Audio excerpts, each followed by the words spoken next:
The reverence and regard for the five elements in the Eastern cultures led to some very specific lifestyle choices for the citizens. Can you give us some specific examples of how that manifested itself for sleeping and eating and farming and parenting, and what are some specific examples of how they lived in sync with nature? So when you say five elements, these are the ingredients of life. This human being is just a product of five elements, so is the planet, so is the whole creation. The most fundamental aspect of yoga is referred to as Bhuta Shuddhi. Bhuta Shuddhi means cleansing of the elements. So we are essentially talking about four elements and their manifestations. We're living the space. There are certain things which you can do with space, but it doesn't need any cleansing. So the four elements need cleansing. How these four elements behave within you will determine your health, longevity, psychological balance, spiritual possibilities, mystical access. Everything is determined by how you keep the four elements within the system. 72% of your body is water, another 12% is earth, another 6% is air, another 4% is fire, the remaining is space. If you know how to keep these four elements, then your well-being, your health, your longevity, your ability to determine how long you should live and when you should live, all these things are 100% in your hands. You become a master of your own destiny. If you just control the waters in the system, phenomenal things will happen. Always there's a large focus on water because 72% of the body is water. You must understand, this body is just a product of this planet. 72% of the planet itself is water. If you want to look for life somewhere where there is no life right now or where we cannot spot life right now, the first thing we look for is presence of water.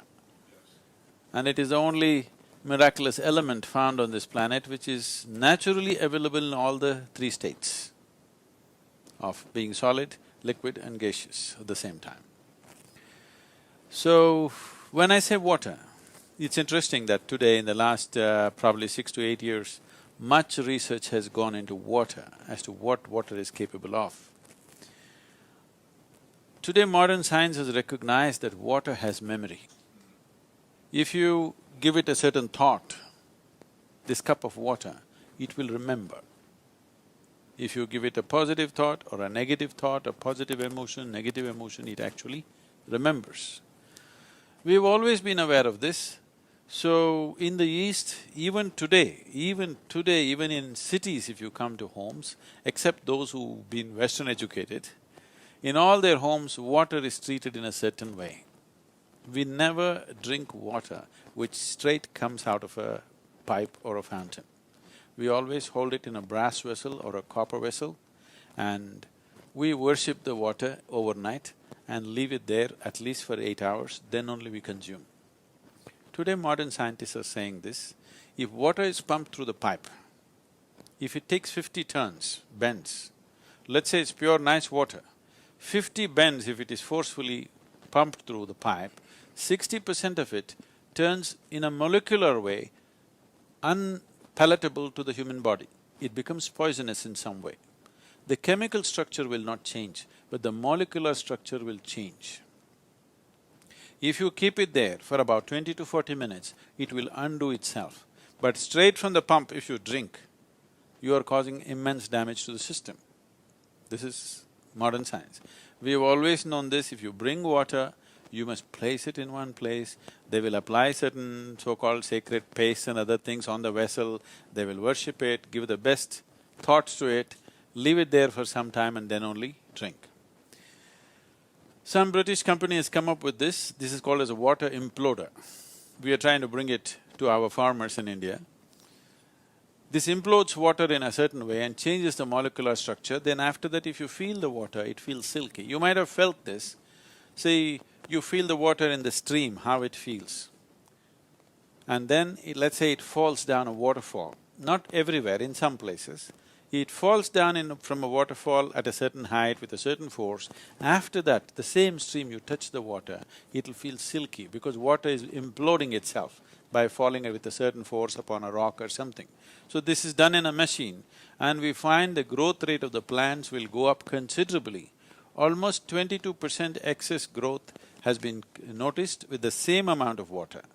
Or you can reduce the water that you give to the farm by about 47% if you implode the water.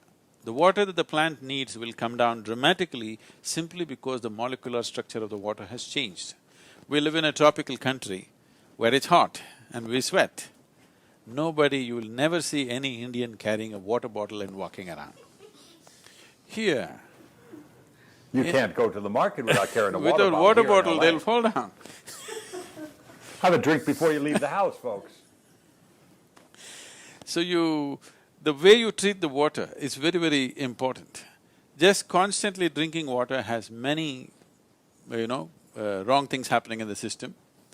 If you drink a certain volume of water at once, the body will determine how much to absorb and how much not. But if you sip it constantly, body will get confused and start absorbing more than it should.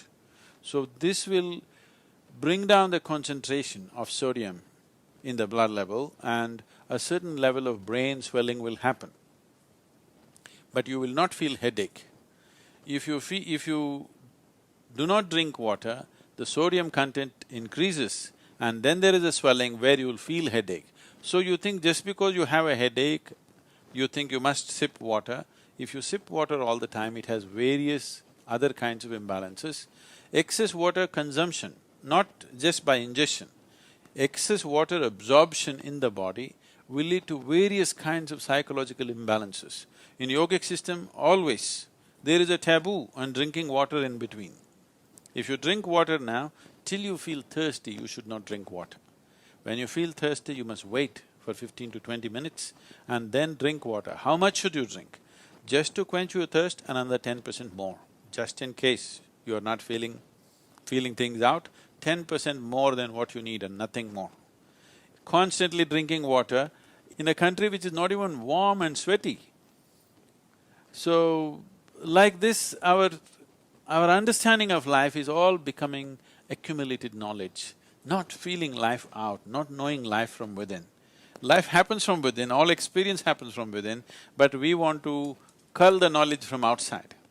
So treating the water in a certain way, around us and within us, this is all it is. The fundamental of yoga is just this, cleansing the four elements and treating these elements with a certain reverence and a certain way of approach, because now beyond doubt it is established that water has memory. If you treat it badly, it remembers and gets back at you. It gets into you and works from inside.